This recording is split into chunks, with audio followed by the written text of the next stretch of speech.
Okay, well, I would like to get started with the workshop. I know that quite a few people will still be joining us for a while, but we have quite a bit of information that we'd like to share with you this evening. So I'd like to get started with the formal presentation. My name is Doug Bleakly, and a few of the rules that you can see, or a few of the organizational issues that we're going to deal with this evening for the workshop, are on the slide that you can currently see. Your video will be turned off, and you will be muted throughout. There are a couple of functions at the bottom of the page.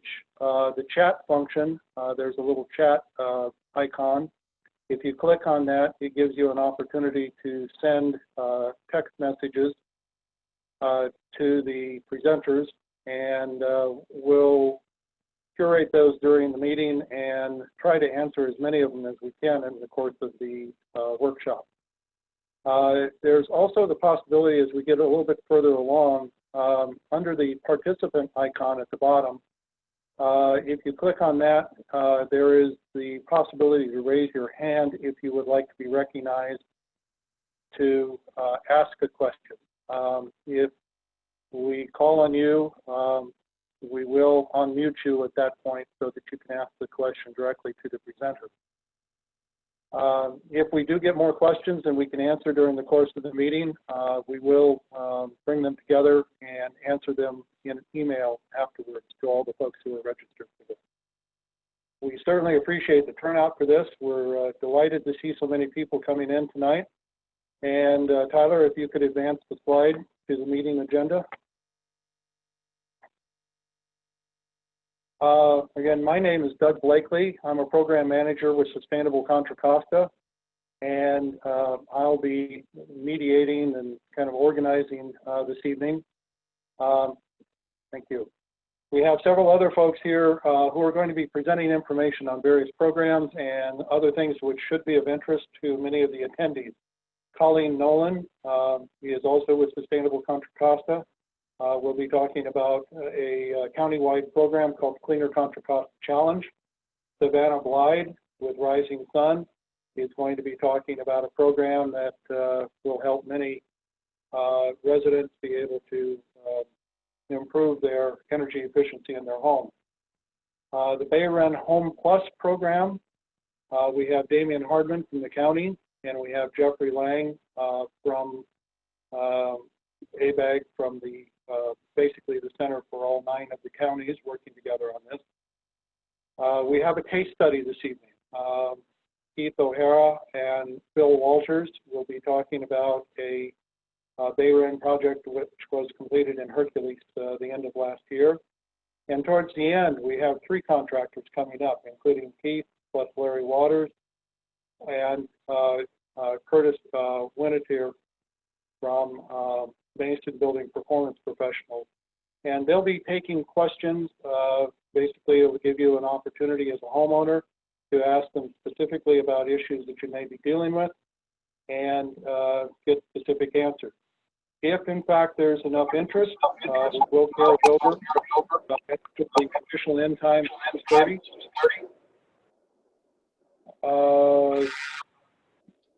Somebody needs to be muted, perhaps. Okay. In any case, we will carry on if there's sufficient interest from the homeowners and also from the contractors that we will keep the site open after 6:30 if there's additional questions and interest in doing so. With that, I would like to turn it over to Colleen Nolan to talk a little bit about the Cleaner Contra Costa Challenge. Tyler, go ahead, please. You can advance the slide.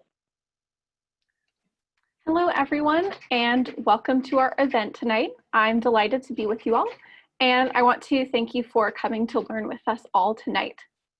As Doug mentioned, my name is Colleen, and I am the community organizer at Sustainable Contra Costa. And Sustainable Contra Costa is a local nonprofit. You may have heard of us, but if you have not, I can provide some background.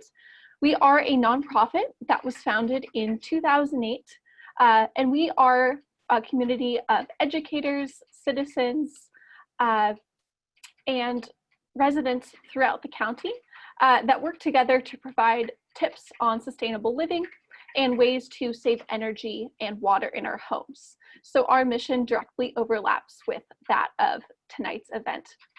I'm here tonight to talk about an exciting platform. It's called the Cleaner Contra Costa Challenge.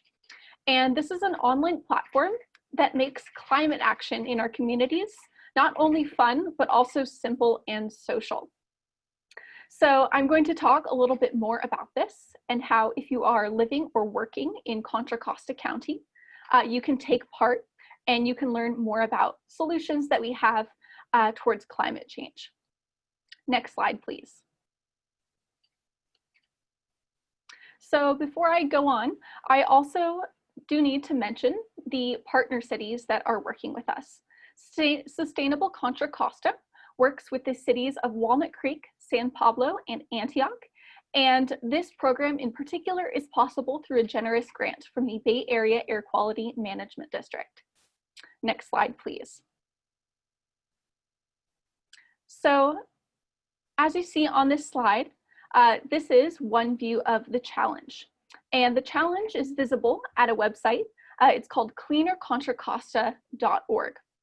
And this challenge is a way that we can connect even during times when we have to stay apart and we can't be together as much as we'd like to be. And the advantage of the challenge is that we can combine our efforts to do things, again, like I mentioned earlier, like saving water and energy in our homes. And when we do this through the challenge, we can actually see our cumulative effect. So as citizens of the Contra Costa County and also California, we do have a responsibility to hold our representatives accountable, to make sure that we know that we care about saving our resources and also responding to the threats of climate change. However, we also can make a big impact through our cumulative effects. So if you take a look here at this screen, you can see the effects we've had so far. So we have 734 households participating, and we've made good progress towards our carbon reduction goal, which I'll talk more about later. But this is our front page, and I'll delve a little bit deeper into this opportunity. Next slide, please. So this screen here is the main part of our challenge, and this is a page where you can find actions. Now, as I mentioned, the challenge is a way that you can take action with others in your community. And we don't go about that by saying, you should do X, you should do something really big right away. That's not how we're going to make a big change in our communities. We have actions that are right for every household, whether you've maybe leased an electric car, or maybe you've installed solar panels, or maybe you're just learning about how you can have a bigger impact in your community. So for example, if you're just getting started, you can check out small things you can do, like canceling your paper junk mail. In particular, I'd like to highlight this section here at the top that says hanging out at home. And those are actions that you can do without leaving the comfort of your own home. So those are really great. Next slide, please. And the fantastic thing about this platform is not only that it provides us a way to connect, but also that each action provides us with data so we can see how we make an impact and how much impact we will have. So for example, I put this action here because not many individuals know about it. This is a way that you can choose to power your home through wind and solar energy without installing solar panels. So in my opinion, it's a really compelling argument to just check out the site and see if it's interesting to you. I forgot to mention, but this site is completely free. All you need to participate is a functioning email address, and again, living or working in Contra Costa County. Next slide, please. For each action, if you choose to take part or even look through the options we have, you can check out how-to guides for every action. So for example, maybe you've even worked in an industry in which we have a solution. But this is a place where everyone can learn a little bit more about why each action has an impact, and you can set a goal and set a date by which you like to complete it. Next slide, please.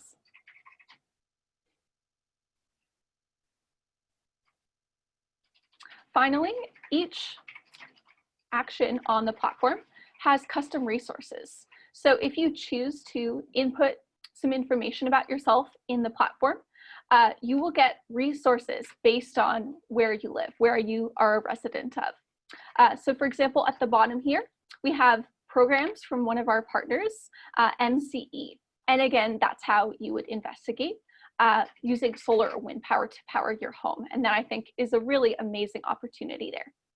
Next slide, please.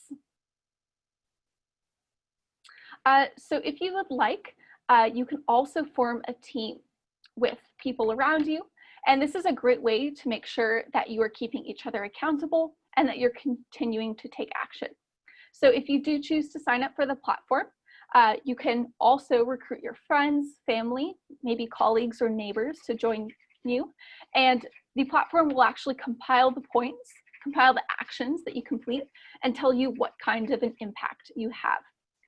Another amazing thing about the platform is that all of your information is completely private to you. All other users and even system administrators cannot see how many actions you've completed or any information about your energy use. So that's great. We're not going to use it for other purposes. Next slide, please. Now, this platform has many, many actions, and so there's something for everyone. So I just highlighted one, choosing green electricity, but regardless of whether you are on a budget or maybe you want to step it up and do something that takes a little bit more time or money investment, you can find resources here. And if you do, check it out. I highly encourage you to set a goal either for your household or for your team. But this is a fascinating way to check out what you can do in your community with others, maybe even others you haven't talked to in a little while. This can be a great way to connect with them. Next slide, please. And now here on one of the final slides, I like to highlight our progress. Now, as a scientist, I really love how our platform compiles data. And this is where we can see the impact that we've had so far in the county. So I mentioned that we've made some progress towards our carbon reduction goal. And in the lower left-hand corner, you can see that we've saved 165 tons of carbon dioxide. And luckily, that is a lot of carbon dioxide. It's a little abstract though. So to think about that, you can think of a moderate ranch-sized home. And that is how much space 1 ton of carbon dioxide has saved. So if you multiply that by 165, that is the impact we have had so far. So it is no small impacts. We've been able to do a lot together. We've saved $72,000 and also 117,000 gallons of water. So whether you're interested in just checking it out, maybe stepping up what you're doing so far, you can check out the challenge. I'd encourage you just to go to our website, cleanercontracosta.org. Look through the homepage and see if there's anything that interests you. This is a great way to just learn about things you can do in your daily life. And it's an amazing way that we, as citizens of Contra Costa, can have an impact together. Next slide, please. So again, my name is Colleen. You're welcome to check out our website for the challenge, and also contact me or leave questions in the chat if you have any questions. I mentioned that this is called the Cleaner Contra Costa Challenge, and not only are there rewards for you and other community members through saving money in your homes, saving water and energy, but we also have a number of amazing prizes available, both for you and for any groups that you might choose to join. So thank you so much for your time, and please, if you're interested, go and check out that website. Thank you, everyone.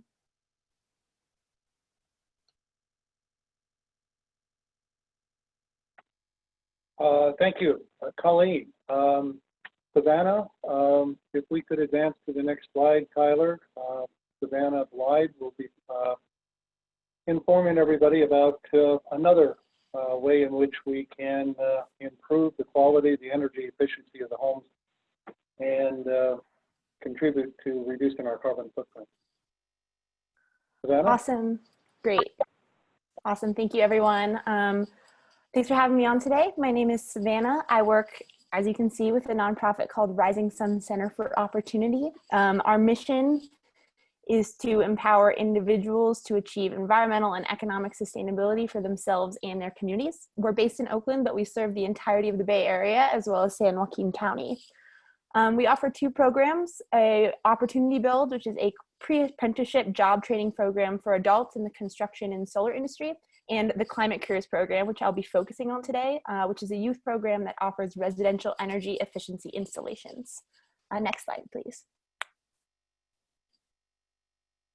Okay, great. So in a normal year, this is the structure of what we call the greenhouse call. It's entirely performed by youth that we hire from the community. So that's the part of the careers part of Climate Careers. The first step is a simple assessment. The energy specialists, which are youth, will go through your home, assess what can be improved, check weather stripping, what your light bulbs are, and things like that. Very simple. The second step is an installation of, we upgrade for free any non-efficient light bulbs, replace shower heads, add kitchen and bathroom sink aerators, set up a smart power strip, among other things, in order to make your home more energy and water efficient, as well as save money on your utility bills.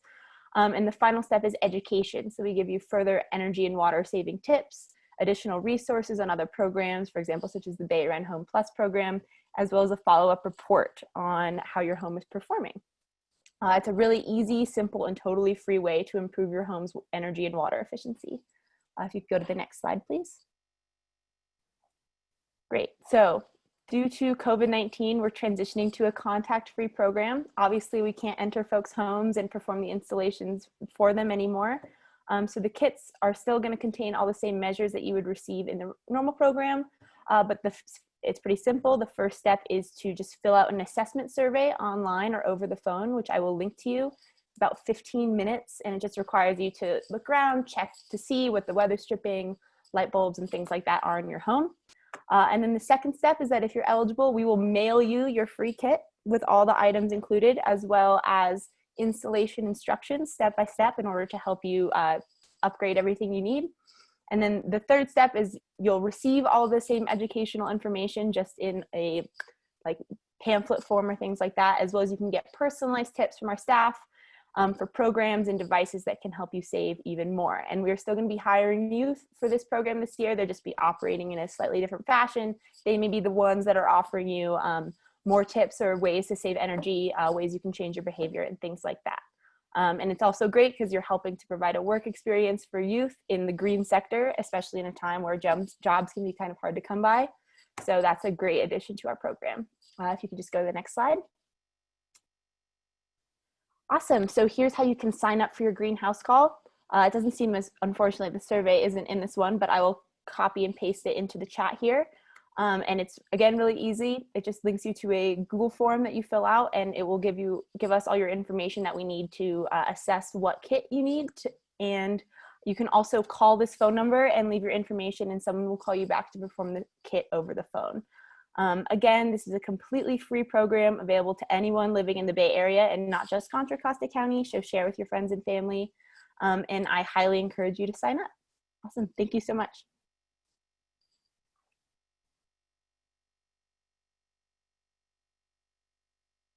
Thank you, Savannah. Appreciate that very much. Moving on, we have a couple presenters from the county and from the region to give you quite a bit of an overview of the BayREN program, the rebates that are available, how the program works, and fill you in on a lot of details. To the extent that it generates questions, please use the chat function at the bottom of your screen to submit written questions, and we will collect those for answering as we get further into the evening. Damien, if you would like to take over. Yeah, and thank you, Doug. And I want to thank everyone for attending tonight. This workshop tonight is put on by the Bay Area Regional Energy Network. which is, you know, a huge program for all the 9 Bay Area counties. So we'll talk about the Home Plus program and all the different Bay Area regional energy network programs that are available.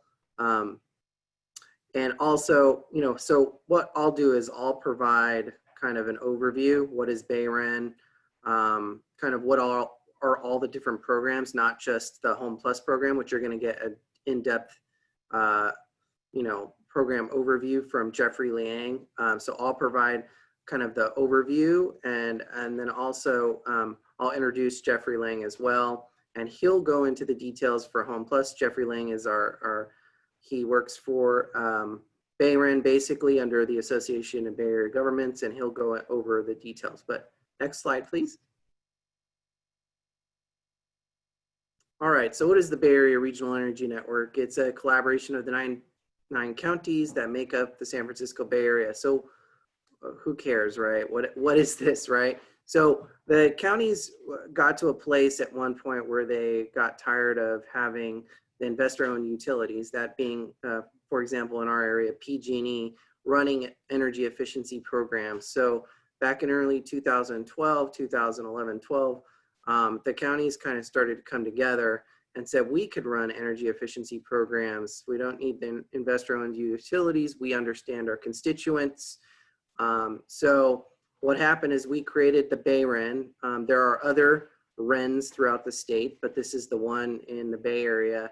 And so all 9 counties work together to develop and design all of the programs that they offer. So, and I will on the next slide go over all that. But are basically a program administrator equal to the investor-owned utilities when it comes to energy efficiency. We work directly with the CPUC on everything related to the programs. So this is a legitimate program. We've been implementing BayREN programs for, you know, since 2013, and we're now a formal program that's not, you know, it's not a pilot program. We were for several years, and now we're a formal program that is probably going to be around for quite some time. And our budget has increased quite a bit too, and we have a lot of participation from homeowners in Contra, Costa County through the rebate programs that we offer. Okay, next slide. All right, so tonight, what Jeffrey will talk about after I'm done kind of explaining all of the different BayREN programs, he'll go into detail about the Home Plus rebate program, which is, if you go to your webpage, if you want to look it up, it's bayrenresidential.org. So we'll talk about that in detail. That's what tonight is all about. But I also just want to let you guys know that there's a multifamily program that provides rebates as well. We call it the Bay Area Multifamily Building Enhancement Program. So that's a building envelope kind of program. So like if you have 5 or more units I believe it's 5 or more units in one building, you can go through the BayREN multifamily program and get rebates. And it's like, so it's a certain rebate amount. So you can look that up as well. If you type in BayREN multifamily, you'll definitely find the link for that for those of you who are interested. The next one that we do is also a codes and standards program, and this is to provide really local governments with resources that related to the energy code compliance. So you might think, well, how does that relate to me? Well, if we can get our building department to do a better job of enforcing the energy code, that helps the environment. So those are the kinds of things that they try to do a better job of. There's also resources on the Codes and Standards website. So if you go to bayren.org, go to Codes and Standards, and you click under resources on that web page, there's some resources. There's an e-permit tool that residents can use to kind of figure out like what's required in the energy code, what's required for a building permit for the energy code for like replacing windows, hot water heater, or roofing. We have an interesting tool. Those of you who are interested in those kinds of details, that's also on the BayREN website as well.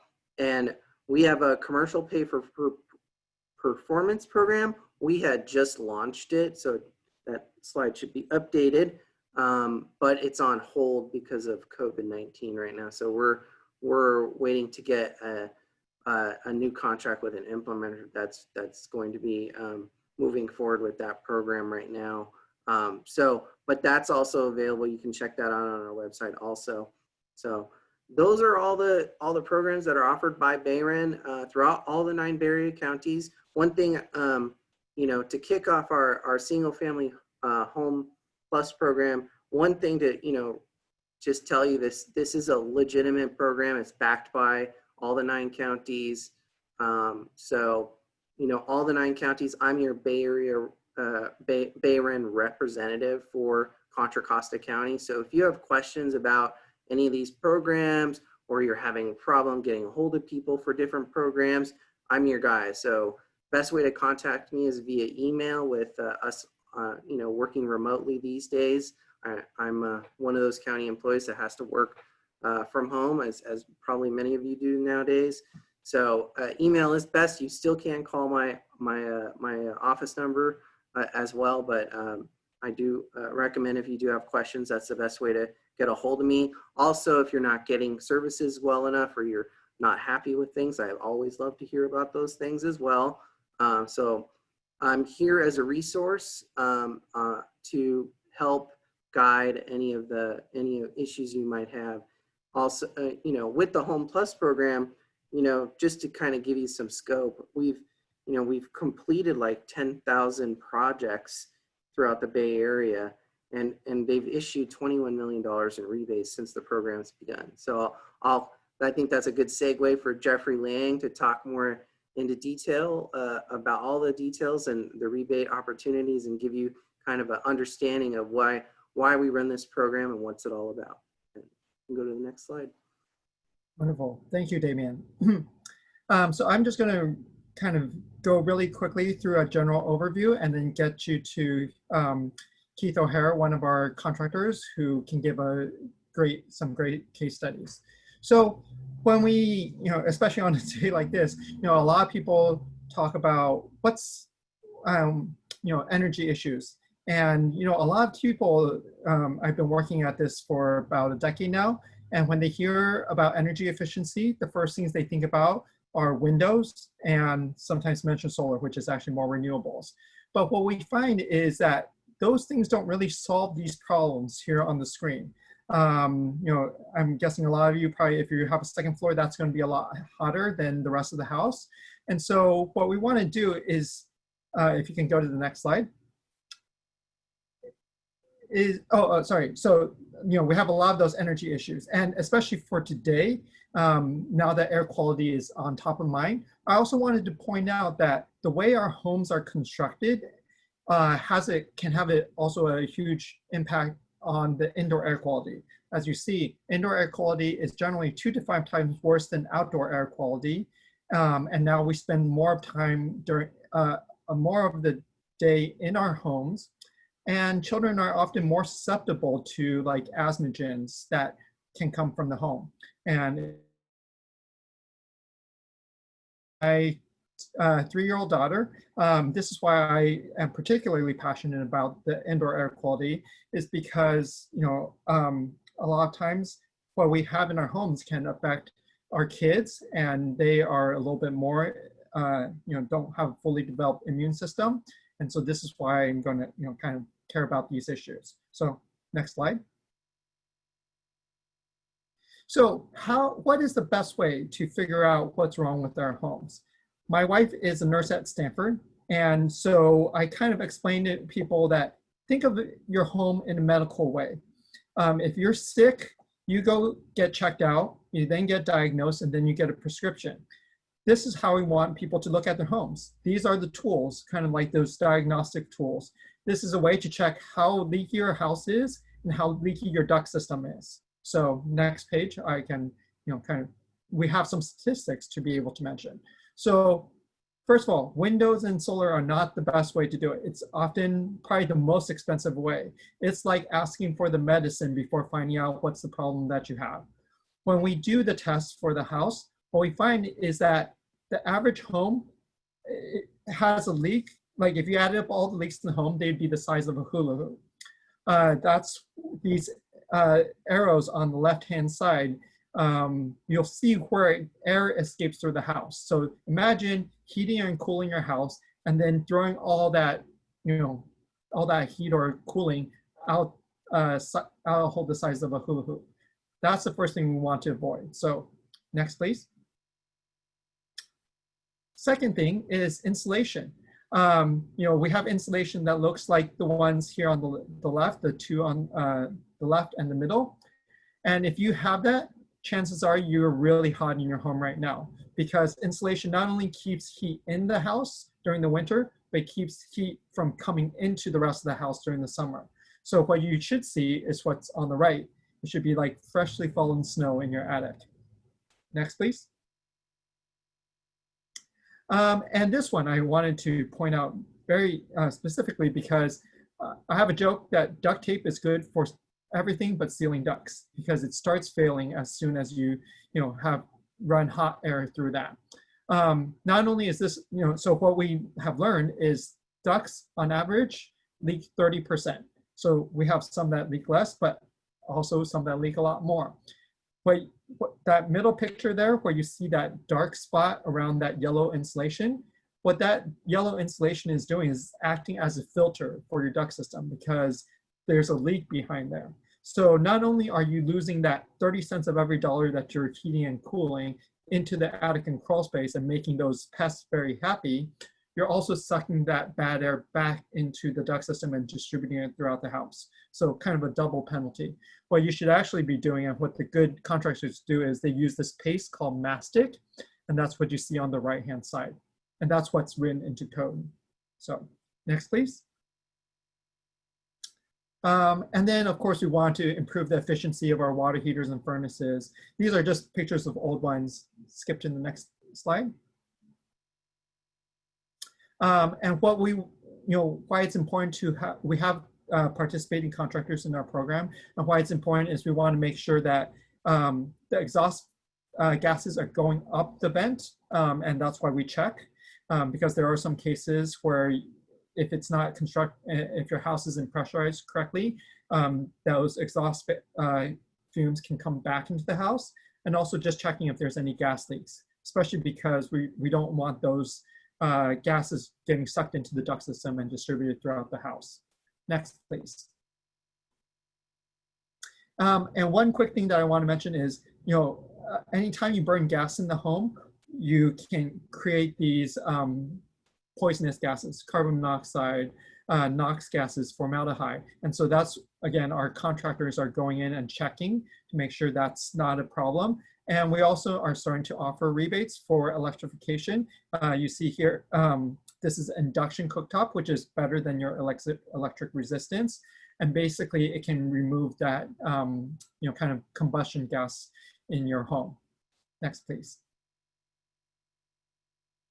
So, and sorry, just on that last one, I just want to quickly mention, there's a study that shows that kids who live in a home with a gas stove are 42% more likely to get asthma. And so I am actually a very avid cooker. And so I don't let my 3-year-old next to me when we have a gas stove. Unfortunately, I can't change it because I rent. But that's, whenever I get a house, that's probably the first thing I will do. So almost, one thing, if nothing else you get from this presentation, make sure to turn on your exhaust fans when you're cooking, just so that we can get all that gas away from the house. Again, we're trying to remove gas from the home so that we don't have these indoor air quality issues. So these are some items that we have available for rebates that can replace your gas appliances. I'll come back after this and talk about the specific amount of rebates, but instead of just this general idea, I wanted to pass it to Keith O'Hara, a Contra Costa County contractor who does these projects, and he can give you some more details as to what he sees in the home. So Keith, and I think Tyler, if you can switch over. Yeah. So if Keith, you could. Yeah, thank you for your patience. I got to move over to Keith's slides because we have those on a different deck. So let me bring that up. Okay, there you go, Keith. Take it away. Is he unmuted? Probably not. So let me do that as well. Okay. There you go, Keith. You should be unmuted now. Thank you. Yeah, good job, Jeffrey. And my name's Keith O'Hara. I have a company called Eco Performance Builders, and we do retrofits like Jeffrey and Damien were talking about. We mainly focus on fixing houses. So when we think of fixing houses, we're thinking of HVAC, insulation, air sealing, switching appliances to very efficient heat pump electric, things like that, making homes more comfortable with way better air quality and more efficient. So that's us. That's my team. Those are my heroes. They spend their careers in attics and crawl spaces, fixing all of the people's homes in the Bay Area, and they have extremely difficult jobs, doing the work that was not done very well because nobody wanted to be in that area, and no one ever looked in that area to make sure they did a good job. And these guys go back and do a terrific job in some of the most demanding environments that we have, which is your attics and your crawl spaces. So next, please. When we look at doing retrofits on homes, we have basically 4 goals, which is great indoor air quality, which Jeffrey mentioned, very high comfort. So just the ability to be very comfortable in your home with humidity and temperatures and radiant heat. And then efficiency, of course. It feels a lot better to heat and cool your home if you know it's holding that heat and cool in very well. And then we usually end up going with all electric appliances such as heat pump, space heating, and heat pump water heating, and then advising people on the other appliances that Jeffrey mentioned. Go to next for me. And whoops. I think is it slide up right now?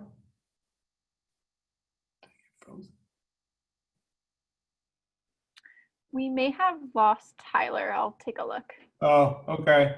One moment, everyone. Thanks for your patience. No problem. So everyone can still hear me, is that correct? So if everyone can hear me, I'm basically going to go over what we kind of do to homes and what our process is and what we found to be very helpful on fixing homes.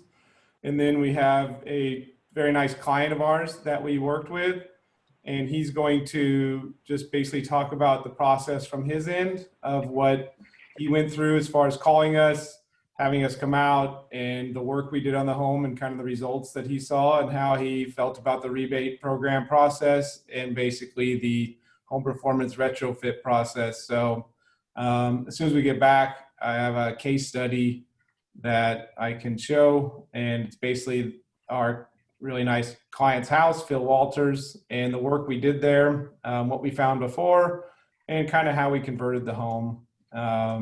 So, you know, hopefully we can get back and show you those.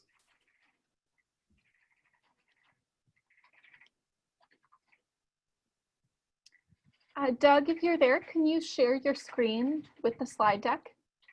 I can do mine if you want. That would be great. Thank you. I'm not able to. Let me make you a host. Okay. Please go ahead. Keith, if you could share, I don't have access to your slide deck. Yeah, give me 1 second. I actually did the wrong one.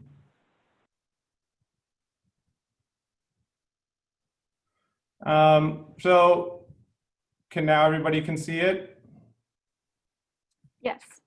Okay, cool. So back to our goals. Like I said, I'm going to go over kind of our process and then the case study for Phil Walters, and then have Phil Walters speak at the end, kind of to his point of view of how everything went. So those are our goals when we look at houses, and generally the houses just have the same typical issues, and we want to get to the bottom of them. And generally They're not very air sealed from the attic to the home or the crawl space to the home, and the insulation's not put in very well at all. And the duct system is usually really, really bad. And there's very inefficient appliances that are way too big for the home, and they just don't work very well. So what we end up doing is these kind of things where we're vapor barriering crawl spaces and air sealing attics and re-insulating attics and putting new distribution in and making the house really just awesome and pretty bulletproof and be able to last a really, really long time with high quality air and comfort.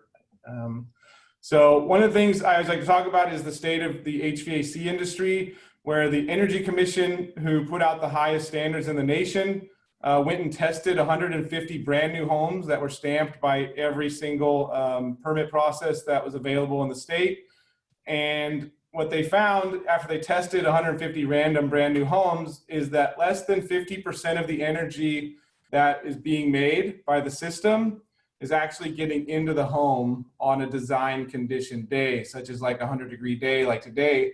Less than half of the energy in a brand new home in 2012 was getting into the home. So we find that to be a very low standard, especially for the highest code regulations in the nation. So the reason we have that is not because people wanted to do a bad job. I don't think technicians are trying to do bad work. I think it's that our measurement process for HVAC systems has not been relevant to actual performance. So we try to measure a lot of things and figure out exactly what is getting into the home and exactly how much energy is going in and how much it takes to get there, and room-to-room comfort as far as temperatures and things like that. So some people say we're super geeks. We just want to be able to measure quality in a way that we can objectively see it. So that's what we do. We just measure a lot of things to make sure the systems are great, and then make sure the design can go back and the next time and be maybe even be improved more. So that's one of our guys measuring the actual energy coming into the home and doing a good job of it. And then for our case study, we have the awesome Phil Walters' house. He's in Hercules. He called us up because he was having issues and wanted us to look at his insulation. And so we went out there and did a assessment, crawled around, measured a ton of things, figured out what was going on, what was going wrong, what was going right. And obviously, this is what your normal attic looks like. I don't know if you guys have ever been in your attics. They typically are just a mess with many layers of insulation put in different decades, missing insulation everywhere. Things like that. So it's just kind of a mess, which is pretty normal. Not a lot going on there that's very surprising. And then HVAC systems. If you look at the top left picture, this was Phil's house, and that's the duct. Like Jeffrey said, when you see that black, that's a leak. That's leaks coming out of the ducts or leaks going into the ducts. So it's just pretty bad. Typically, ducts leak about 30% in California, and the conductive losses, the losses that are from the heat just escaping by conduction, are sometimes even greater than the leakage rates. So we just try to really pay a lot of attention to high quality duct systems and with the engineering and the installation. So as you can see, it just wasn't a very good system, this is very, very typical. Just in areas that people don't look at. So when we look at this house, like we obviously want to get rid of those ducts. We want to air seal that attic. We want to insulate it and then make that a bulletproof system. So we go ahead and put his home into a mechanical engineering design, which we go around and measure all the rooms and put it in this and put the window dimensions and the way it faces and the climate zone. And we determine exactly where the heat is being lost and being gained. And break it down in a way so we can objectively make decisions about what to do to the home and help Phil or our client make a better decision on what they should be doing. So it's not just guessing. You're not just guessing, well, I know I need to do windows. I know I need to do this. I know I need to do that. We can really pin it down to what's going to be the most important thing to do. And then this also gives us the size of the equipment that we could put in if we were to improve things like insulation and air sealing. So in this case, after we did insulation to his house, we were able to put in a 1.5 ton air conditioner / heat pump and it's about a 1,600 square foot home, as opposed to his gigantic 100,000 BTU furnace that was there before. So it really helps us a lot. Then it helps us break it down, like I said, so we can actually break down where the issues are in the home. And from this graph, you could see that air leakage, which is the building leakage, the duct leakage, the attic system, those things are huge components, in the windows and things like the floor aren't as big. So we don't really pay attention to a lot of those, and they're much more obtrusive, like insulate, doing the walls and things like that. So we really look for those areas that we're going to be working in anyway, where we want to fix those systems. And then, as you can see from infrared, before and after, even though it may look okay in the attic, which it didn't in that case, this is what it looks like with an infrared camera. And they all kind of look something like this on the left. And then on the right is after we insulate properly and make it good. So when we look at a house like that, we definitely just don't want to burn bridges. We want to make sure, if the ducts are in the attic, we don't just want to insulate the attic, because then those ducts are really bad, and we're gonna have someone's gonna have to deal with them someday anyway. So we generally want to do that all at once. Where if you hired someone to insulate your attic, you wouldn't want someone to go do the HVAC later, because they wouldn't be able to get to them. So, and if you will do the ducts now, you want to really bury them in insulation if they're going to be going in the attic. And in this case, we actually put them in the crawl space after we sealed the crawl space with a vapor barrier. So in his case, we did a ducted heat pump. We put in new zero leakage duct system.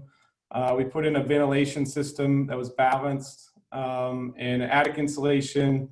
And then we did a crawl space vapor barrier, which just makes the house pretty awesome. So this is what a typical system looks like. So when we can remove all that insulation out of the attic, we can really get to it and seal all these cracks and crevices, and then insulate over that perfectly. So we don't have communication between the attic and the house anymore. As far as an air quality standpoint, we don't have that air coming in when you turn on an exhaust fan. As far as a thermal loss component, like we don't have that heat being escaped. So this is what it should look like. And obviously we had to get rid of all that old junk to do a proper job at doing this. And then the crawl space on the left was his before crawl space, and then the vapor barrier crawl space on the right, where in that case we're able to seal all the vents, and that crawl space never gets cold anymore. So which is terrific, because that's where we put the duct system and the mechanical system, the heat pump, the heater. And so when it loses heat, it kind of stays in the home. It doesn't have an issue anymore.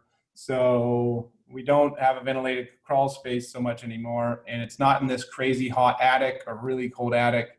And in some cases, we do still put them in the attic. But when we do, we just make the ducts super short, and then we bury them in the cellulose insulation.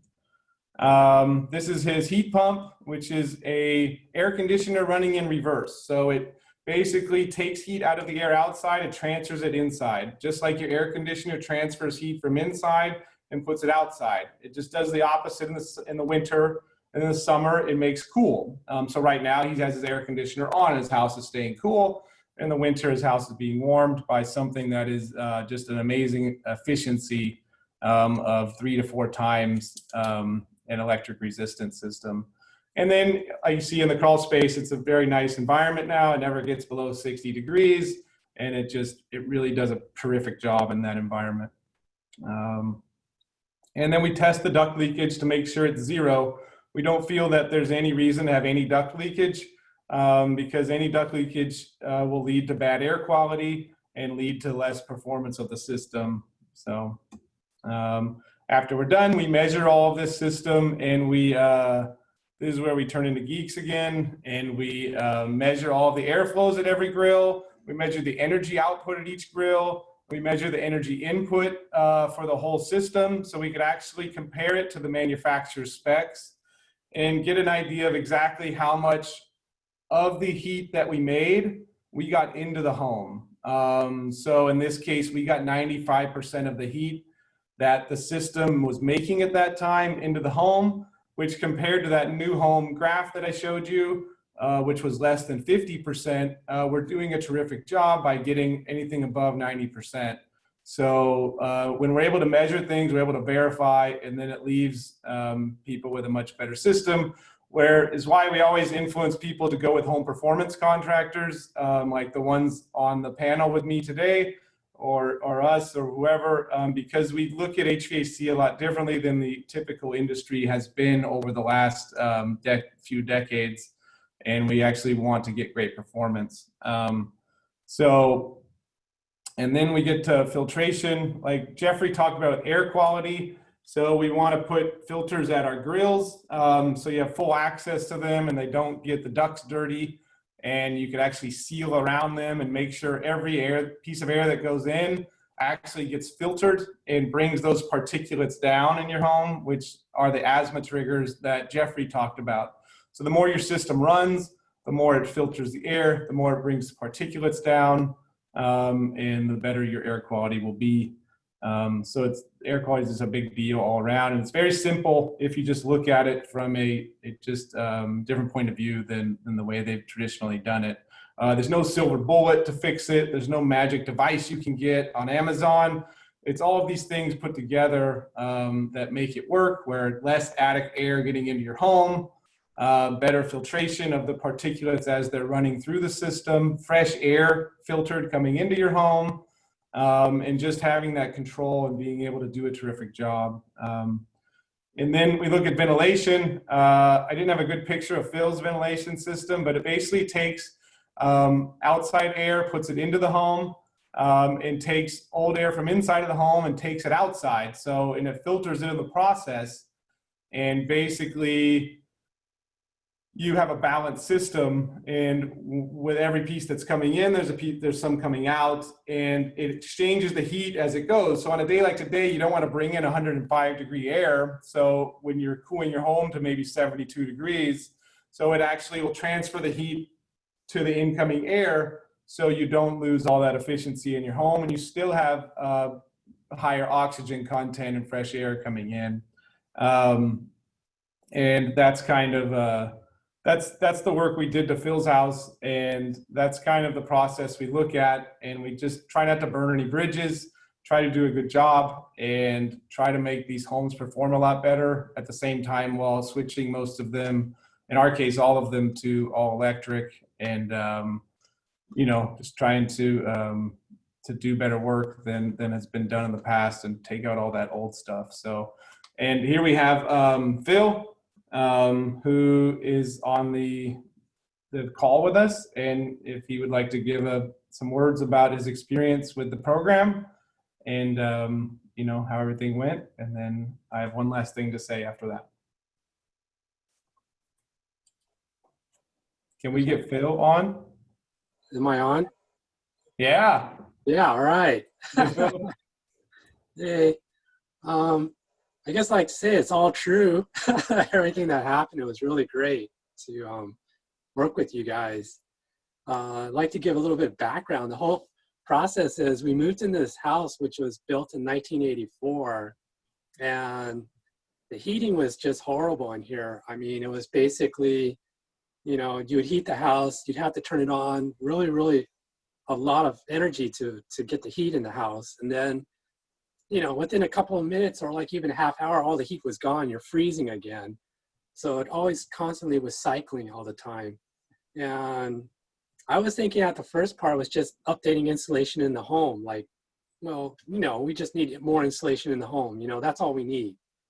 And when I did that, I was like looking at the research on stuff. I was calling contractors, and people were just saying, yeah, we can just, you know, do this part of the house, or we can seal this other parts, you know, that's it. We're just going to take out your walls or something, and we'll put the insulation in. And they didn't really give me any numbers, what benefit would I have out of it. And after that, I was looking at like, well, what about the holes under the house here? I have these holes, and the floor is always cold during the wintertime. And, you know, I asked around, like, oh yeah, just put insulation under the floors, that'll solve it. But I was like, well, they're already there, and they're really not working very well. Something's not happening right. So I kind of like looked up some information. I decided, you know, based on my research, we need to seal the crawl space. So by sealing the crawl space, you know, they said like it brings the crawl space up into the level of the house and, you know, be with the same environment. And when I was looking that up, I was like, okay, let me call some people up about this. And it surprised me that a lot of people didn't know about it, like sealing a crawl space. Some people said, oh yeah, we'll do it. And then when you look at what they're gonna do, all they're gonna do is put a plastic barrier on the ground and then that was it. They weren't really covering up the holes or anything. And they're saying, oh yeah, we have to keep all that open or something else. So I kept calling, and I found you guys, Eco Performance.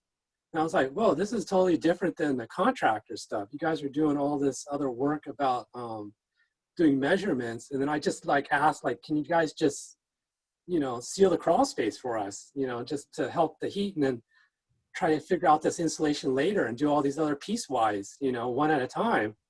And then I remember Kyle coming over and he kind of came over and says, oh, you know, we don't just seal the crawl space, we make a whole system for your house. So your house is like, you know, it's the entire system for the place. You got to imagine it's just like this big container and you got leaks everywhere and you're trying to contain the leaks. So it doesn't matter if you take the bottom and try to, you know, seal the leak there, you're still going to have leaks somewhere else. So yeah, I mean, I was just like, after that, you know, I was talking to him, he turned me on in this whole program and I was like, wow, that's pretty cool. And then he told me about all the other measurements they're going to do and all the other work. And I was like, wow, that's excellent. I didn't think about it at the time, about all the work that was possible to do it. And I was thinking, well, is this going to be pretty invasive or something? And they said, no, it'll be done pretty quick. And, you know, we can put this electric heat pump in, we can put the new ductwork, we'll get rid of the gas that's causing you problems, we'll upgrade it all and you won't have any more problems after that. And I have to say within a week, they got everything done in one shot. And within a week, we went from a freezing cold house to a very comfortable home where, you know, we can do whatever we want. We're isolated from the outside environment. And even today, right now, with the work that they did, I can say with that small heat pump outside, we're pretty much isolated from the outside heat. That we really don't know how hot it is until we open the door. And then we feel the heat, we're like, oh gosh, it's really hot outside. I didn't even know, because you can't hear the heat pump, you can't hear the vents, you can't hear the air circulation going through the house or anything. And it's just, it's been really fantastic to us.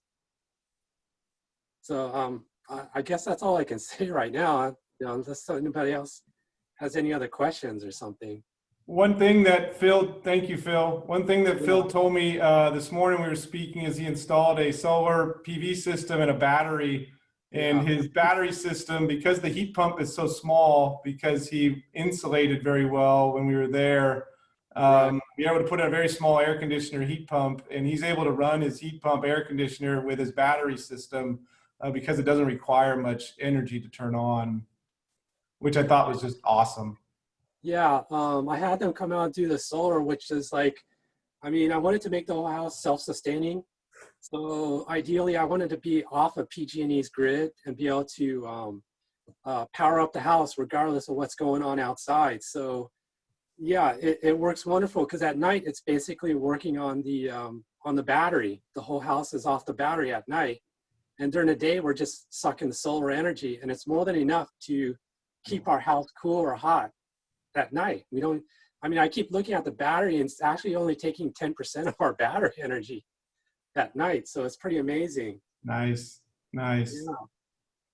Cool. Thanks so much, Phil. I really appreciate working with you and you spending your time to help the program out and talk to all these people.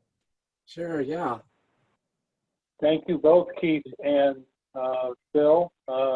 Great project, and we can ask, or at least take more questions on it when we get into the contractors roundtable in a few minutes. Jeffrey, I think you've got a few more things to wrap up. Yes, and I will make quick. Just want to let you know what rebates you can get. So if you could go to the next slide, and we'll really just fly through this. I know that, there's a lot of great questions in the chat, but essentially, and I think we can get this summary sheet out to you later through Sustainable Contra Costa, but you can essentially get rebates for all of the things that Keith talked about. attic insulation, wall insulation, air insulation. I know there was a question about, how much it costs. And I will let Keith and the other contractors answer that, but these incentives really can help defray most of those costs. Next, please. Again, to increase your efficiency of your heating and cooling, your water heating, we have rebates for switching from gas to electric now. Next. And now we also have rebates for, going back one, for $300 to get that induction cooktop or range, as well as a heat pump clothes dryer. So that's actually the first ones that you can apply to yourself. Next. Next, please. Just one quick thing.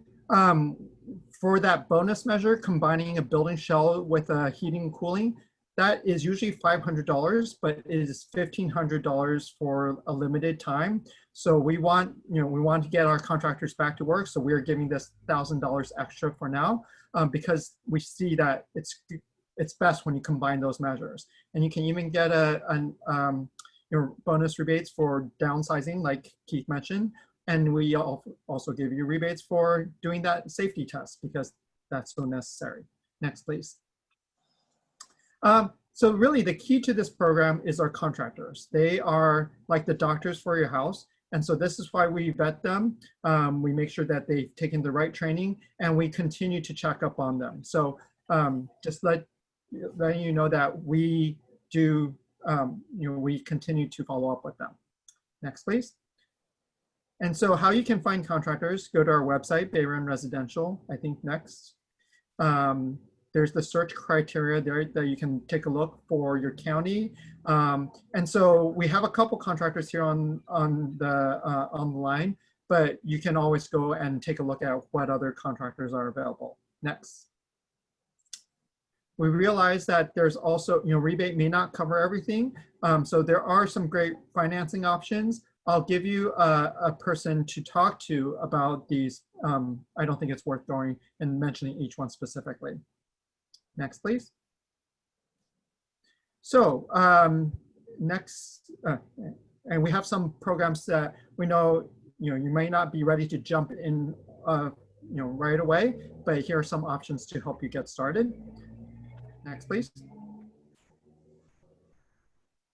So someone asked about like assessment. And so this is not like the full scale assessment that with the duct blaster and the blower door that typically costs a little bit more. But one easy way to start is this US Department of Energy Home Energy Score. So this is countrywide, and it essentially gives you a miles per gallon sticker for your house. 1 is least efficient, 10 is most efficient, and then it gives you recommendations. And right now we are offering a $200 assessment rebate. That should cover most, if not all, of the costs of the assessment. So it's a great way to get some information about your house. homescoreca.org. Next, please. And then I mentioned, we know that this can be hard to figure out. And so the Bay Area, these are county governments. We've contracted with a group called, they're the Home Energy Advisors. And essentially you can call them with any questions that you have. And which is great because we see a lot of chat questions. We'll try to get to as many here, but the Home Energy Advisor is essentially your personal guide through this process. They can help you answer any questions about your home, help you find a contractor, and then also refer you to any complementary programs. So the ones we've mentioned, the financing, even water conservation programs. If you want to know about that, connect with us. I think Sustainable Contra Costa will send a feedback follow-up email with the feedback survey. And in there you can mention if you want someone to contact you, you just put in your name there. So if nothing, again, a great takeaway is contact them and they will help you through this whole process. Next, please. So that's essentially it. What I wanted to do, and I forgot, Doug, if I'm supposed to do this or if you're supposed to do this, but wanted to mention that we have a couple contractors on the line. Keith O'Hara with Eco Performance Builders, great guy. But because we are a government agency, wanted to make sure that we have a couple other of our approved contractors on the line. And if you guys can introduce yourself, I think we have, if you can forward through those slides, Tyler. Yes, so Larry, if you want to introduce yourself quickly. Hi, can we hear me? Yes. My name is Larry Waters, and I've been in the HVAC industry since 1982, and that's a long time. I've done a couple of hundred electrification projects over the last few years and gotten to be a good authority on it. I will start this off by saying Keith is the guy we all look up to. He's kind of like the god of this, but we can't get them all done with just one guy. Next slide, please. Could you, this is Doug. Could you start your video so that everybody can see your smiling face? Great. Can you see me? Yes. Fantastic. I'm Larry from Electrify My Home. I've been in the business 37 years. We've been doing electrification projects for the last 5 years. And my message today is when you want to, we got a lot from Keith about, but I really wanted to give the message on why we're doing this and why it's important to have a specialist. Please, next slide. Electrification is more than just installing a heat pump, as my previous contractor pointed out. There's a lot of things that need to be done with your house. Careful planning, design calculations, and precise installation are as important as the equipment choices themselves. And your average HVAC company does not understand this process. We'll just be blunt about it. And you know what? Would you trust a diesel mechanic to work on your Tesla? I don't think you would. And that's really what we're talking about. We're talking about electrifying your house and making it extremely efficient and properly size matching systems to your home. And that takes a little bit of skill, a lot of knowledge, and a lot of experience. Why would you even consider a typical HVAC company for electrification? I wouldn't recommend it. Next slide, please. Really what's driving this entire electrification movement is California's clean air laws. And we have a goal in California, and there's a lot of things on fire today. I'm actually in Colorado right now, and my house is being evacuated back in Vacaville right now. So, I mean, we know there's smoke in the air and there's pollution in the air. SB 32 requires a 40% reduction in greenhouse gases by 2030, and we can't get there without really cleaning up our existing building stock. And our existing building stock is really responsible for about 24% of all the greenhouse gases that can be managed in California. And in order to hit the goal, we're going to need to really electrify a couple million homes, and it can't be done by just one contractor.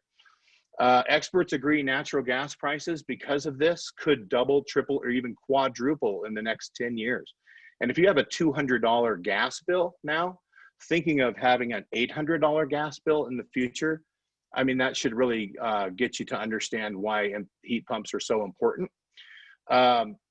Like I said, average HVAC companies, they don't understand what's coming. Most of them are still not only offering, but recommending new furnaces. And new furnaces are no longer a good investment. They're just not. If a contractor recommends a new gas furnace for your home, they're doing it for their benefit and not yours. Gas furnace installations are faster, easier, and way more profitable for these companies, and that's why they like to do them.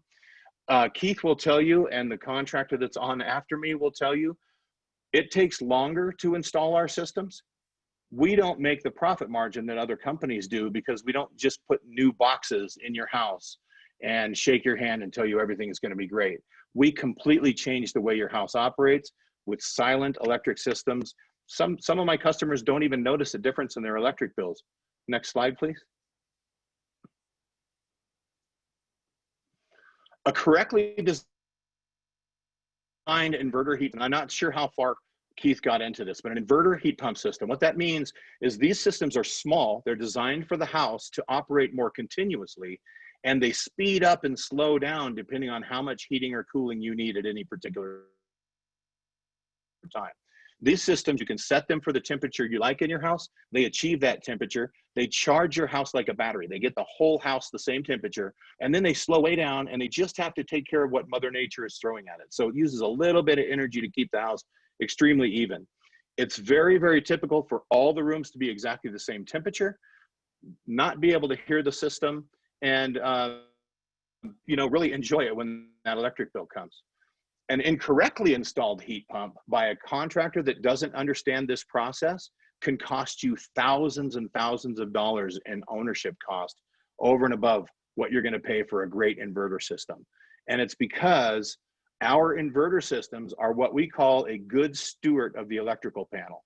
In other words, my systems, most of them can be installed on just one 2-pole breaker. If you get a typical heat pump system installed by a typical contractor, they're going to want to put as much as 60 or 75 amps worth of load into your panel on 3 different 2-pole breakers. That is not being a good steward of your electrical panel. We're the professionals. Call us first. We'll steer you down the right road. These systems, many of them are going to qualify for these BayREN rebates. We implement that process. We follow the rebate program all the way through. You don't need to worry about it. It just happens for you. Next slide, please. This is my information here if you want to write it down. It's really easy to understand. If you want to know who you should call to electrify your home, look no further than Electrify My Home. ElectrifyMyHome.com. I have a real easy one-page data collection on my website that you can put in your information, and we can even give you a pretty good guesstimate of what the investment will be before we ever even have to come out to your house in a lot of cases. And right now, I'm running a $500 summer special that's $500 off any inverter heat pump, whether it's a small system with an individual unit for each room or a centralized system that presents much like central heating and air conditioning. You know what? We're a really good company. We do the right thing, just like Keith is. He runs one of the best companies in the Bay Area, in the state. And we're all out to do the same thing. We're all out to make your house more comfortable, more efficient. And if you choose one of us to do the project for you, you're going to get a great job. Thanks a lot.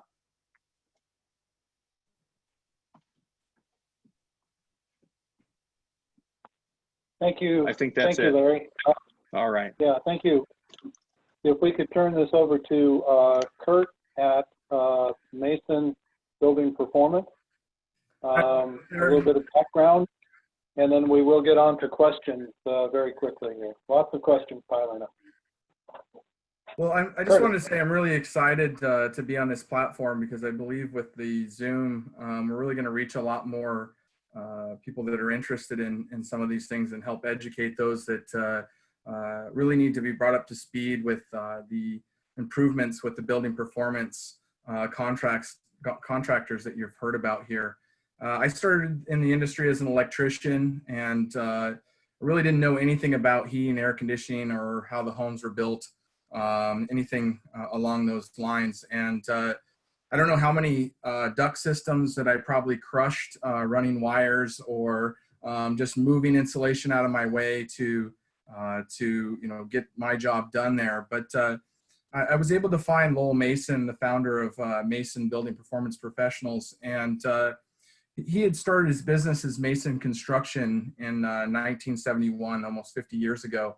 And then in 2009, we diversified the company, really kind of spearheading towards building performance, learning that some of the practices that have been used for many years, much as Philip was talking about here, just were really inefficient and poor quality builds. So I came on as kind of a apprentice, and throughout the past 8 years, just really learned a lot about what elements bring about a more efficient and comfortable home. So we are Building Performance Institute Gold Star contractors. We're one of the, of course, the contractors that are set up in the BayREN program. And what I love about the BayREN program is that it allows people to give that incentive to go that extra bit, but it also gives a platform for those to learn more about the proper installation and the proper approach to their improvements. Larry did a great job of speaking about what a typical contractor would recommend. I would completely agree, because for years I've been in the attics and in the tight areas that is very uncomfortable, and to get those ducts sealed up and get the system at the zero leakage point, and with the heat pump systems, it's much more strenuous than I can even describe. I was in a couple attics earlier today. On this slide here, this is just kind of talking about our assessments. We do truly believe that the only way to guarantee results is to test, do the improvements, and then to verify. So just kind of following with what Keith was describing there. Next slide. We use technology to drive our approach. So we use a scientific approach and a holistic approach to all of our upgrades. So here you see some of our testing equipment, blower doors, infrared thermography. We make sure that the heating and cooling equipment is sized with a ACA manual D and J for the ducts there, and duct testing. So we really like the fact that we can test everything along the way and make our improvements much before we even have to have a HERS rater come in or another independent to verify our work, because we know we're not really using code standard, which is really the worst that you can do and get away with it. We want to accomplish the highest level of efficiency as possible. We again, test, improve, and verify is really our motto here. So next slide, please. So just a little bit of kind of neat information or helpful information that we found, that it actually improves your resale value up to 9%. So researchers in UCLA and UC Berkeley studied 1.6 million homes in California to see if home ratings with Energy Star, LEED, or Green Point rating labels sold for a higher price than those without energy efficiency labels. So it's not just improving it for ourselves, but also it's an investment. So studies show that home buyers value houses with energy efficiency upgrades already installed. So they like to have kind of a turnkey scenario. A lot of people get this connotation that it's going to be kind of an invasive process, but you know, as Philip kind of described here, our projects, we do the same things over and over. And so when we come in, it's usually about a week, depending on the scale, give or take. And we make those improvements very quickly because we know exactly where to go. We have a roadmap with our energy assessment. It also increases comfort regardless of the season. So again, we've got 100-degree days here. We're not recognizing that in the systems and houses that we're building.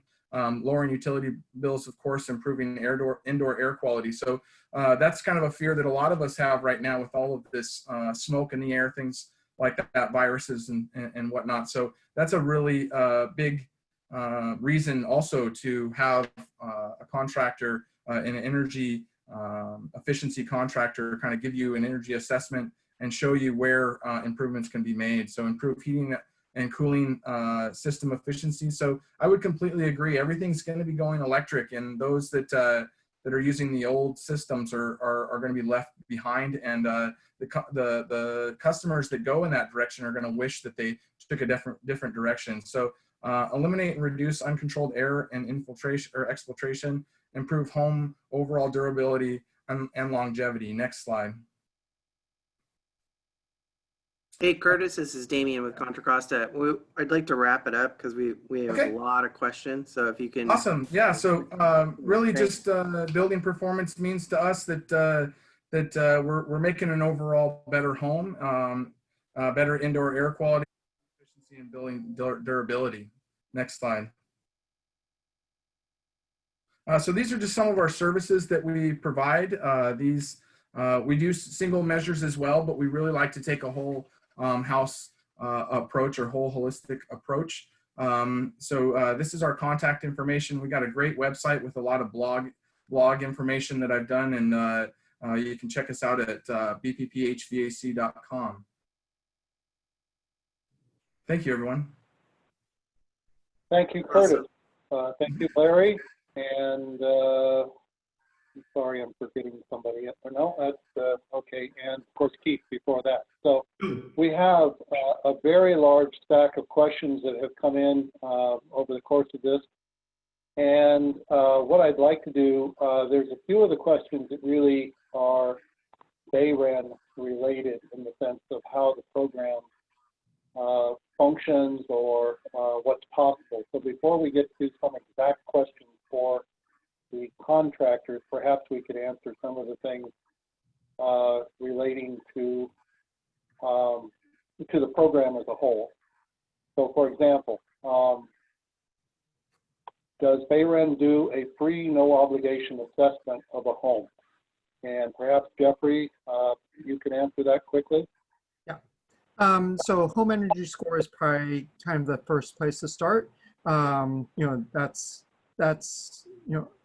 like I said, the $200 assessment rebate will cover most, if not all, of the cost. And again, they go in and check your, how efficient your your furnace, air conditioning is, your water heater, that kind of stuff. So that's probably your best place to start. Or you can talk to an energy advisor and they can walk you through your specific questions. And Jeffrey, I think you answered this one before. It says, besides solar installation, do any of the other upgrades require building permit? And yes, so we do. I think the solar installation isn't covered under this program, but as to the rest of the issue. Yeah, so the contractor does need to pull a permit for those items that do require a permit. In some cases, they don't need to close it. We just need to have it on file because some items may, we don't, sometimes people are doing a lot of different improvements together, but we do require that the ones that require a permit do get those. We have a question regarding how to put wall insulation into an older home built around 1950 over in the Gregory Gardens. And the recommendation has so far been for the homeowner to come in through the sheetrock on the interior wall, but there may be limitations on the ability to do that. They've been told not to try to go through the outside wall because of issues with breaking the moisture barrier. Perhaps if there is one. Curtis? Well, okay, good question. Curtis, what are your thoughts on that one? Excuse me, can you repeat that one more time? I'm sorry.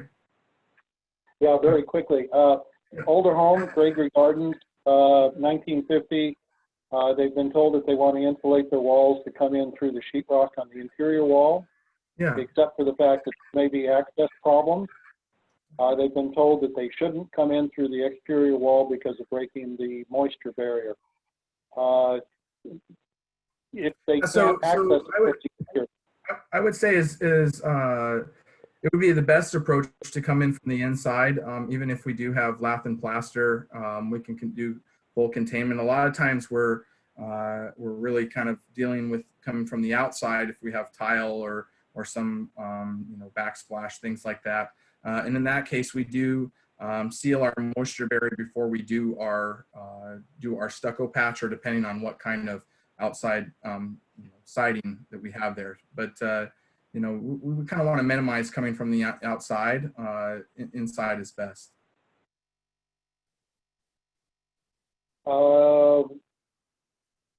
Okay, thank you very much for that.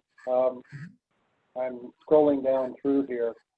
There's a question here. What is the out-of-pocket cost on an average for a person doing an attic insulation ductwork after the rebate? And perhaps, Keith, that's something that if you could answer that briefly. It depends on a lot of things. That would be very difficult to answer without seeing the house and seeing the system. But if you give our company or my colleagues, Curtis or Larry, a call, I'm sure they can help you out. But it does vary quite a bit depending on the complexity of the system, the house, and what kind of issues there are. So yeah, sorry. I guess I would second it from the standpoint that there's a huge number of variables that need to be addressed before you understand what the cost would be one way or the other. And that was, Question. oh, I'm sorry.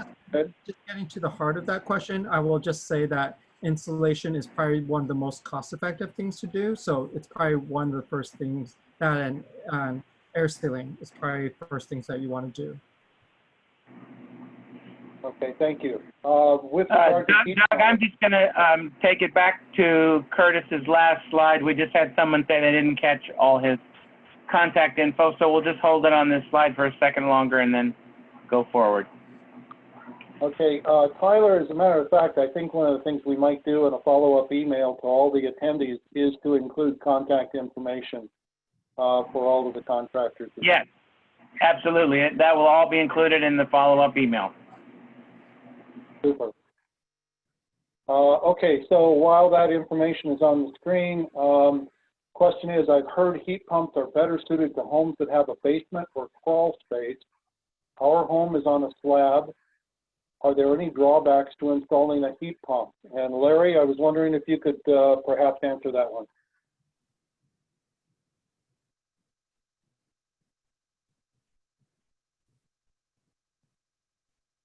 I think we could all Please. There we go. Oh, go ahead. There's a heat pump for every type of construction. We can, there's a lot of different ways to approach this, and we just have to take a peek at how your house is. But I've done a couple of those this month where we've had kind of a split up where we did a ducted system for the bedroom areas, and then we did a wall mounted system for the great room. So there's a lot of different options, and it's one of those things we need to take a peek at your house. On my website, I have a virtual data collection form that you can fill out, and we can get to a lot of the details without having to come out and talk to you on the phone a little bit about it. And but there's options. Heat pump will work in almost any application. I haven't found one yet that it wouldn't work in. Sometimes it's more complicated than others, as Keith will tell you. Thank you. Another related question. An average electric bill once a heat pump is installed. What do you think a typical electric bill might be in a 1,700 square foot house? Larry, go ahead on that one. Again, sorry. Okay. You know, I've done some research on these, and it's surprisingly little. I've had some customers that, you know, it's costing around $100 a month, where their old system was $120, $130 a month to operate.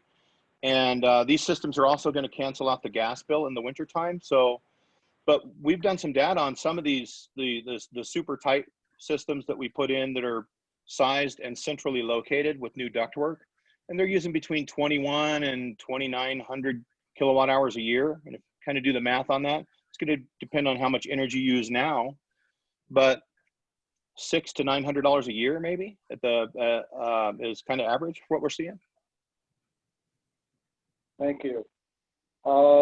Question for Curtis, and I'm not sure that I've got it completely here, but what do you recommend on a roof to keep the attic and house cool? And I'm assuming that's probably a two-parter. One is an attic situation, and the other is perhaps some sort of a cathedral ceiling or something with joist only. Yeah, so there's some projects where we didn't have any attic space at all, and very little foam to help as an insulator there, kind of a light homes.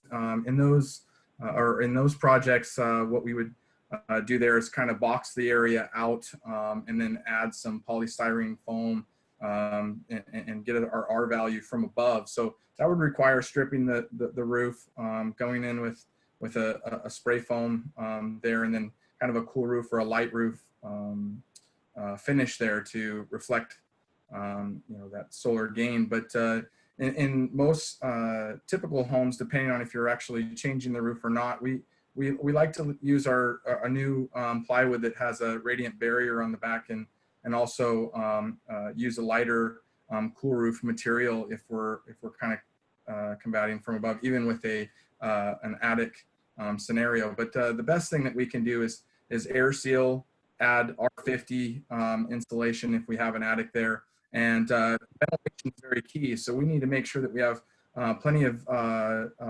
ventilation in that area. For every 300 square foot of attic, we need to have 1 square foot of ventilation.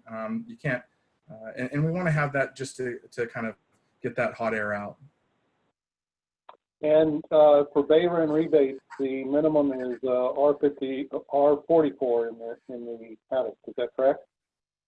That is correct. We like to go to R50 because there is some settling there. But yeah, in some cases, we see that R44 is what the client is looking for. So our R44 is still a huge improvement from what we see on average, anywhere from R20 to and below existing. Okay. A couple of these questions I think are complex enough that I'd like to defer them to the written answers that we provide to everybody at the end of this. Question on the case study house: were solar panels installed on the house, Bill? Yeah, they were. Sorry. Okay. Okay. What efficiency items would I do for slab floors with no attic, with an old home and Knoll? And perhaps Curtis on that one? Well, we're just going to, kind of like I described before, the biggest part would be starting from the top down. But if we have a slab there, then a lot of times we're using the high wall cassette units. That's really ideal. Ductless mini split systems or heat pump systems. The other areas for improvement is checking the insulation values on the walls, air sealing that we can get to. There are some restrictions obviously in that, and that's where, you know, kind of viewing the home is helpful to come up with a plan. But those are some kind of basic improvements that can be made. We do offer free assessments when we a visual inspection, really an actual whole house assessment there, so we can just kind of see the elements of the home and make a plan for unique situations or unique construction as described there. Okay. There's a question about more information on Phil's bills and the rebates and the cost. And I'd like to answer that one in the response through the email. Some of the information is available in a case study which we wrote up a few months ago. But in addition to that, Phil, I'd like to work with you to pull together some additional information to answer that question. Okay. We have a question here. Somebody has a contractor they work with and trust. They're doing a bunch of work with a carrier heater and various other items. The basic issue is that you have to work through a BayREN certified contractor, and that information is available. You can identify those contractors on the BayRENresidential.org site, but the contractors have to be approved contractors on the program. Jeffrey, would you like to add anything to that statement? No, essentially just, it's pretty, I think I sent a message, but they can go to our website and get signed up pretty quick. They just have to submit some paperwork and attend a couple on-demand trainings. We just want to make sure that they understand all the, especially the combustion safety protocols, so that any work they do does not make the house any more dangerous. So we welcome all contractors. Yeah. I'd also like to add that on our website, we have a section called Title 24 or Contractor Title 24 Solution. So as part of our services, we can work with the contractor to form a Title 24 if it's needed for permitting any additions, remodels, things like that. And then we can just work alongside of them, just doing the energy efficiency measures, but allowing them to kind of act as a general on the job and keep that trust between the customer and their contractor. But it really works well for those contractors to kind of relieve themselves of some of the new Title 24 requirements, and then we can a lot of times get them rebates without having to kind of get them trained or get them up to speed with some of the requirements from the BayREN program. Question with regard to leveraging additional rebates from PG&E and elsewhere. Could I answer on behalf of the contractors and say that you will find them all the appropriate rebates and opportunities for reducing the bill? That's one thumbs up. Probably three thumbs up. 6 thumbs up. Okay, good. And okay, question. Can contractors work during this crisis? And it's my understanding that everybody's super busy right now. Yes, and we've required them to take a COVID-19 safety training, and they've all signed that they will follow those protocols. Yeah, Doug, this is Damian with Contra. I just want to acknowledge we're a little bit over time, and I know that it's been a long webinar, and I just want to say that, you know, we will take all the questions that were listed and we'll provide an answer if we haven't provided it now. Additional questions that Doug goes through now, we'd like to also provide in writing so that I know, because we're over time. But we're happy to stay over with more questions as well, is my understanding as well, Doug, right? Absolutely. And from the contractors, would you like to stay on for a while longer to answer some more questions? I can stay for a little bit, yeah. Okay, we're making progress. Question regarding radiant heat systems. Are they not efficient or expensive or not practical? Would you like I'm assuming those are radiators or something equivalent to that? So radiant heat is usually in the floor, and it typically would not be done with a heat pump. It doesn't give you the ability to have cooling, which in most of our Bay Area climate we need. And so we find the best solutions being forced air, where we're actually able to add filtration at the same time as using a radiant, instead of using a radiant system, and apply cooling and use a heat pump. So we end up with better performance and better comfort. Yeah, we don't dislike radiant systems as far as comfort, but we do feel like we can get better performance with a forced air, and also we can use a heat pump. We used a radiant system in our passive net zero home up in Santa Rosa, where we used the Sandin water heater and a heat exchanger arrangement. But it really depends on how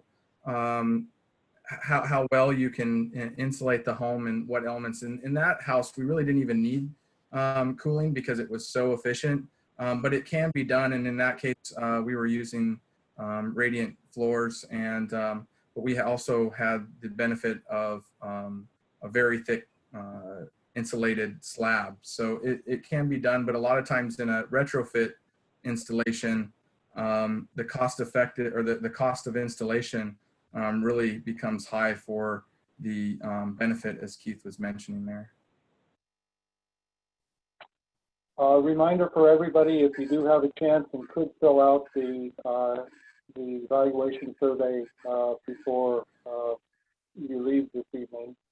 And if I don't get a chance to say thank you to everybody who's attended this evening, we really appreciate your interest, and look forward to being in touch with you with more information as we go forward.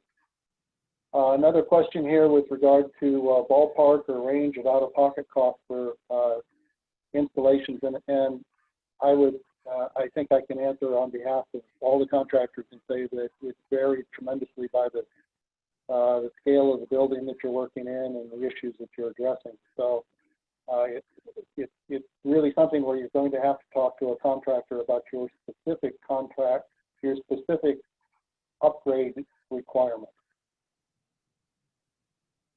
Question here, do you recommend whole house fans? Keith, what do you think of that? Typically, we don't see ourselves installing whole house fans in most of the homes we work on, but they do have application. We tend to just want to control the indoor air quality environment, and the whole house fan is going to be bringing in a lot of particulates and pollens and things like that from outside. So they do make systems where you could put filters on the windows where they could work. And then we typically don't want to pressurize our attics to force air back into the home, which is also really bad air. So we've never found a situation where we've used one, but I could see that there would be some that would exist where it would work, but it'd be, typically we're able to make these systems so efficient and work so well that it just turns into just a much better solution. We're able to do things like on Phil's house. The question with regard to if the contractors only work in certain areas, and at the BayRENresidential.org site, you can search by specialty for the contractors, and you can search geographically by zip and so on. The contractors who are here this evening are all contractors who work throughout Contra, Costa County and beyond. The list that you would pull up if you did a search on the website would in fact be contractors who would be able to take on a project in your area.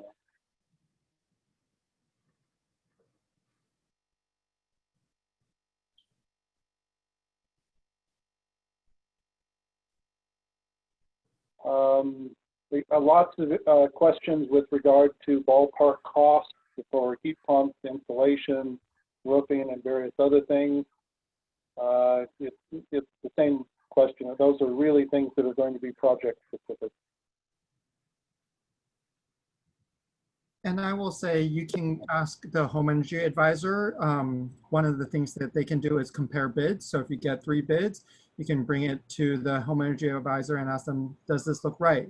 Are they overcharging me? And then they've seen so many projects that they can give you a good sense. Yeah, I can give a second for the home energy advisor. It's pretty nice to have that as an option. People go to them, and then anyone that comes to us after going to them has this pre-education from a third party, and it's actually been really, really, really cool. It's been good. Those guys do a good job, and women. Question regarding heat pumps, and they are in fact a unit that can be used to replace both a water heater and or air conditioning or a furnace system. So you can get a heat pump water heater, or you can get a heat pump AC furnace type system. So the technology is the same. Obviously, the design's a little bit different.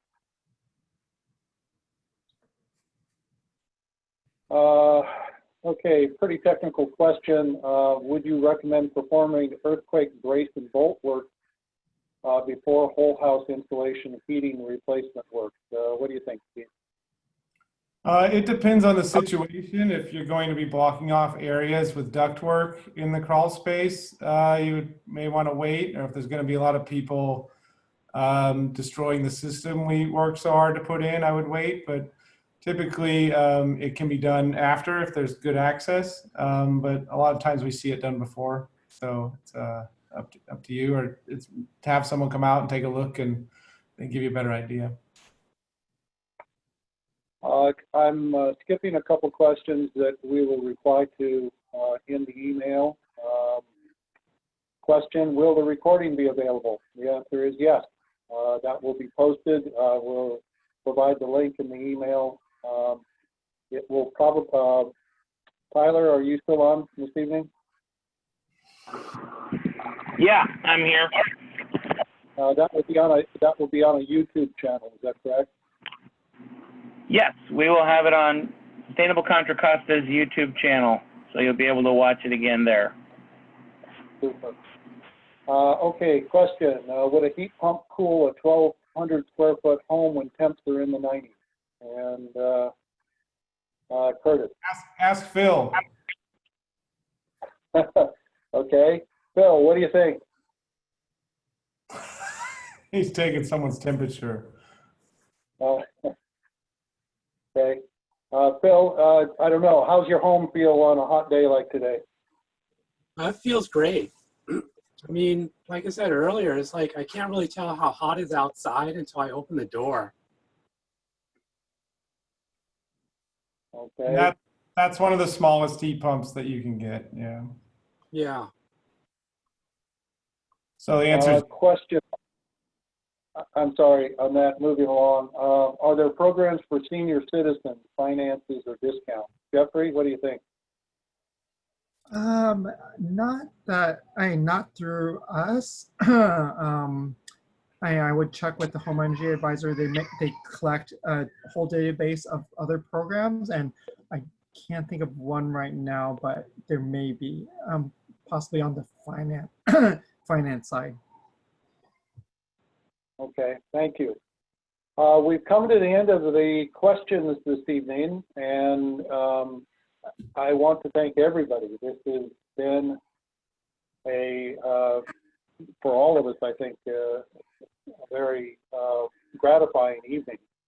Final question just came in. Are the rebate programs still well funded? And perhaps, I don't know, Damien, would you like to answer that one? Yes, absolutely. They are well funded. We're well funded for quite some time. There isn't any thought that funding would be reduced, even with the current situation we're under. I will say that because of the situation this year, we have a little bit more, which is why we're offering that $1,000 extra.